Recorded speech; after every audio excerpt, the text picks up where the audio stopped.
एक गांव में अहमद नाम का एक अमीर नौजवान रहता था जो सारा दिन आवारागर्दी में गुजार देता था।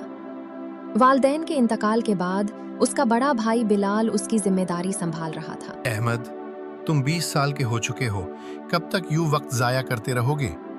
भाई, अभी तो मेरी उम्र एंजॉय करने की है, काम करने का दिल नहीं करता। ये कारोबार तुम्हारा भी है।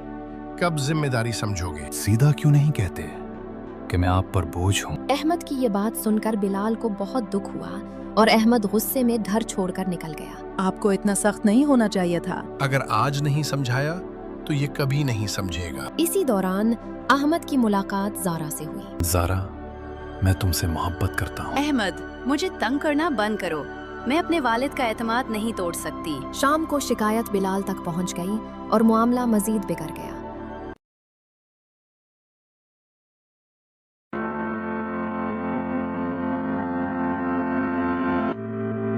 अहमद घर वापस आया मगर उसे अंदाजा नहीं था कि क्या होने वाला है। अब तुम लड़कियों को भी तंग करने लगे हो। मैं उससे शादी करना चाहता हूँ। कमाते क्या हो? उसे संभालोगे कैसे? मुझे बाप की जायदाद भी नहीं चाहिए। मैं घर छोड़ रहा हूँ। गुस्से और अना में अहमद सब कुछ छोड़कर चला गया। भूख और थकन से निढाल अहमद एक दूसरे गांव पहुंचा। भाई, कौन हो तुम?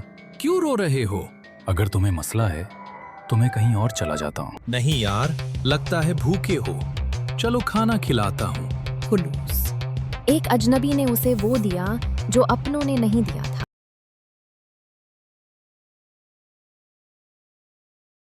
अहमद रेहान के साथ रहने लगा जो एक गरीब मगर नेक दिल इंसान था। क्या मैं तुम्हारे साथ रह सकता हूँ? ये भी कोई पूछने की बात है? दोस्त हो तुम। अहमद ने पहली बार मेहनत करना शुरू की। तुम्हारे हाथ बता रहे हैं कि तुमने कभी काम नहीं किया। अब मैं सीखना चाहता हूँ। दोनों की दोस्ती गहरी होती गई मगर अहमद को घर की याद सताती रही। एक दिन बिलाल और आयशा उसे ढूंढते हुए वहां पहुंच गए। अहमद, घर चलो, मैं तुम्हारी पसंद का खाना बनाऊंगी। मुझे माफ कर दो।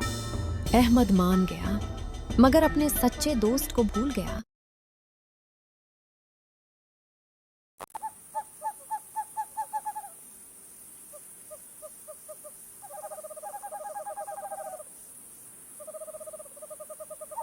घर वापस जाकर अहमद की शादी ज़ारा से तय हो गई। इसी दौरान रेहान उससे मिलने आया। अहमद, दोस्त, तुम मिलने भी नहीं आए? तुम यहाँ क्यों आए हो? दोस्त को अंदर नहीं बुलाओगे? तुम्हें जितने पैसे चाहिए ले लो और यहाँ से चले जाओ। एक अमीर और गरीब कभी दोस्त नहीं हो सकते। रेहान खामोशी से चला गया मगर दिल टूट चुका था।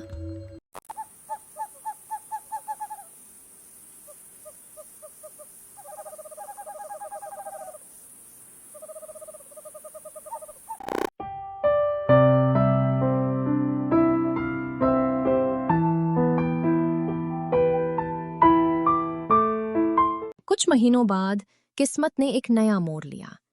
अहमद अपनी बीवी ज़ारा के साथ शहर जा रहा था कि अचानक उनकी गाड़ी बेकाबू होकर एक दरख्त से जा टकराई। हादसा इतना शदीद तो नहीं था लेकिन अहमद को काफी चोट आई और वो बेहोश हो गया जबकि ज़ारा को मामूली खराश आई। जल्दी करो, इन्हें अस्पताल लेकर चलो। इत्तेफाक से वहां मौजूद रेहान ने अहमद को पहचान लिया। ये तो अहमद है।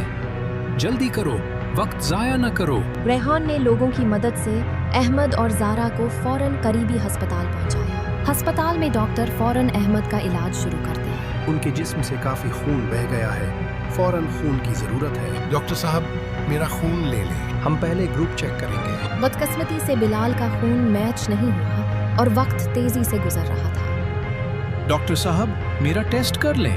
रेहान ने बगैर किसी हिचकिचाहट के खून दिया और अहमद की जान बच गई।